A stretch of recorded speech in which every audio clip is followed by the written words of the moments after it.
Happy Tuesday, I think it is. Yeah, Tuesday, friends. Yeah, I'm gonna take these things off. I don't think I'm gonna need them today. Anyways, yeah, I checked out a couple of sober podcasts today, and definitely getting started pretty late. Sarah had a phone appointment with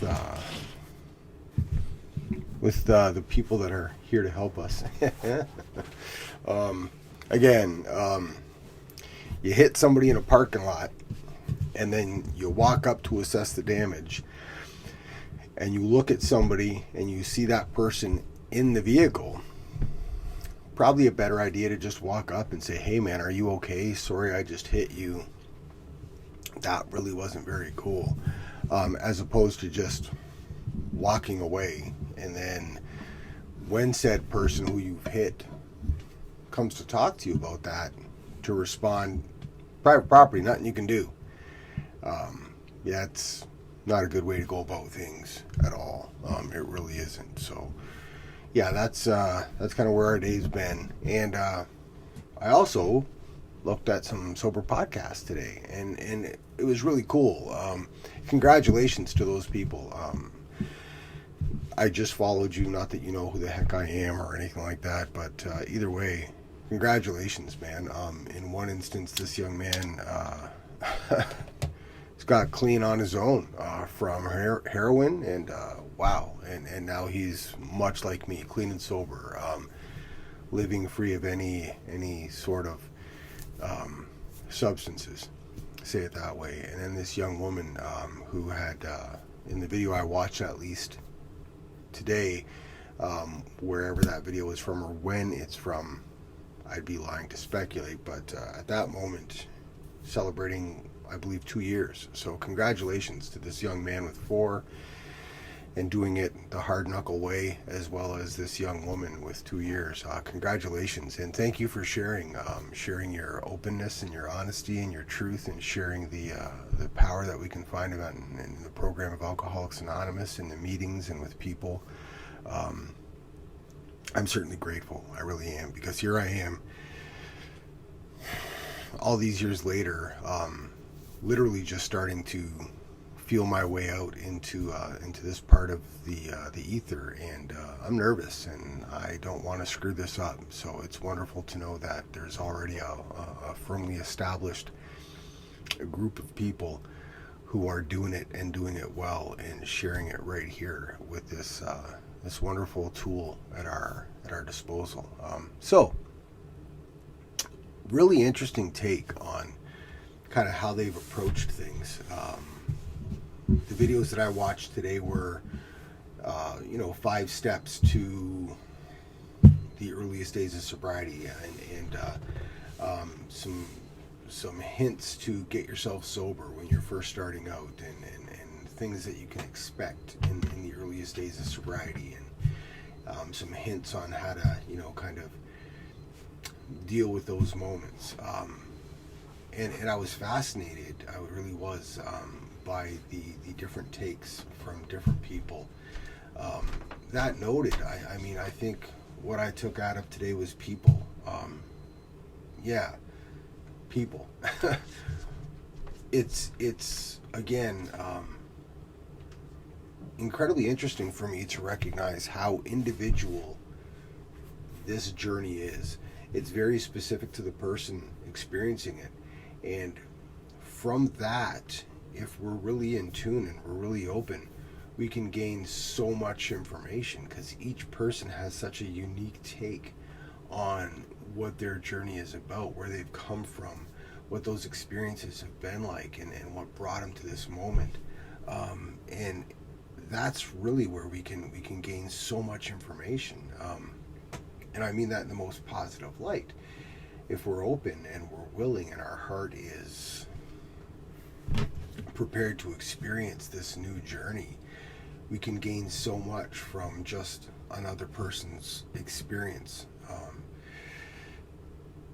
So certainly people, we have to do this around people, which is fascinating to consider, that such an individual journey takes place in such a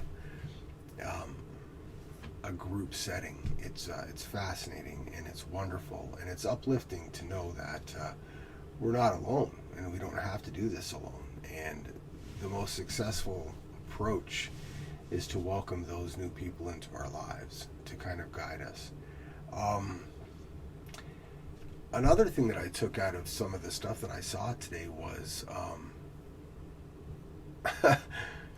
relationships.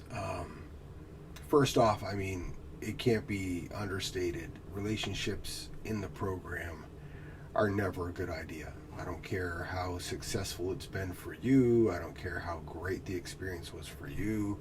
I don't care how powerful the relationship you currently have is that started in sobriety.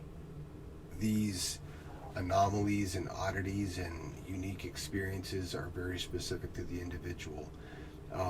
In general, they're never a good idea. They just aren't. If somebody's coming into the program and they find themselves single, or maybe they're not single, but their current relationship isn't very healthy and they're open to a new one, coming into sobriety and coming into the doors of Alcoholics Anonymous or any recovery program for that matter, and expecting to nurture a brand new relationship, it's just not smart. It just isn't. I'll get into that later on. Leave that one click right up here on the shelf. Relationships in general, even the ones that we have that exist outside of the program of recovery, outside of our meetings or the rehab facility that we find ourselves in, whatever the case may be, marriages, parental relationships, siblings, friends, every one of these relationships that you have will be significantly impacted.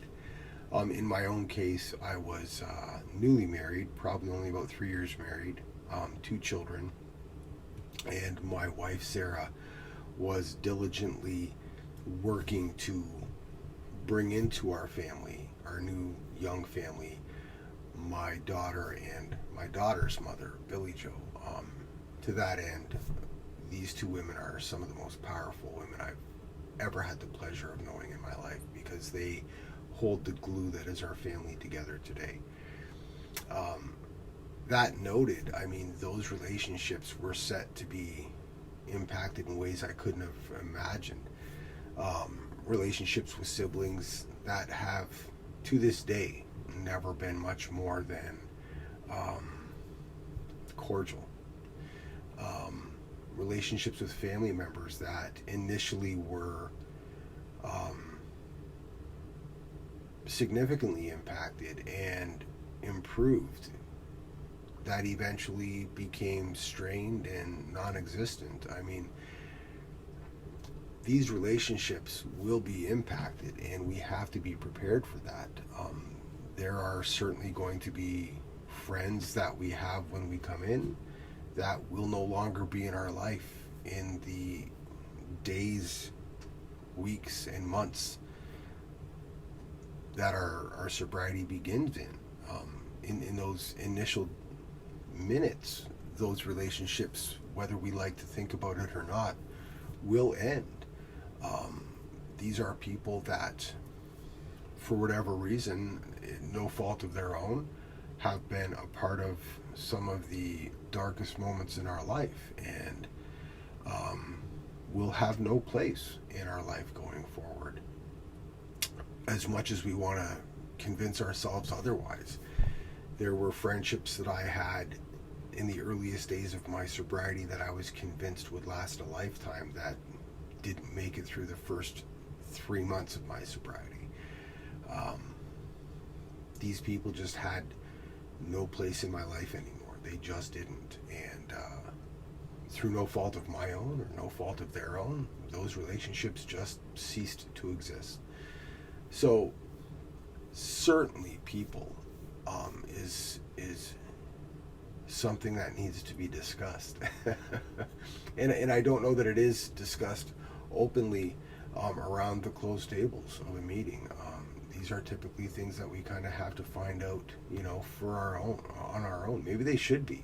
Maybe they should be topics at tables.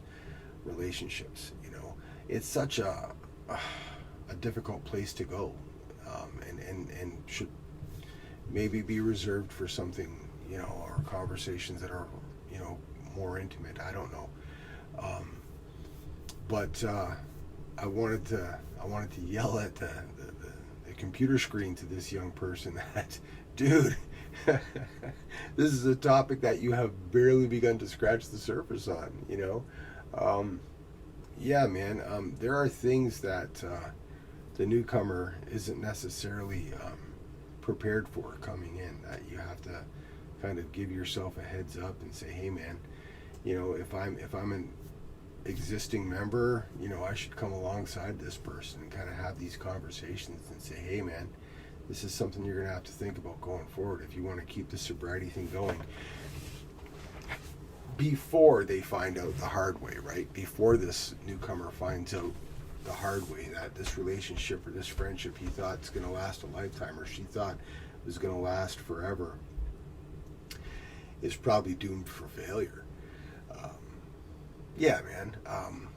There were some other fascinating things that he spoke about, or this person spoke about, different triggers, and it wasn't something that I was necessarily prepared for. But I certainly have my own triggers, especially in those earliest days, those earliest weeks and months. There were definite triggers that I had, much like this person in the video that I watched today. I went to my doctor convinced that, hey, man, I kicked drinking, I'm going to kick smoking, I'm going to kick swearing, I'm going to start this brand new life, I'm going to live in the gym, and I'm going to be a picture of health.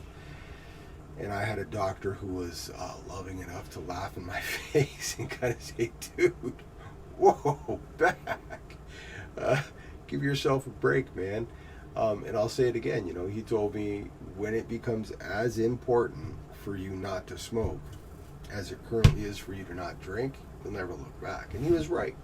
Do the math. I'm 25 years clean and sober, and I'm probably 15 years off of cigarettes. So I kept smoking for a long time.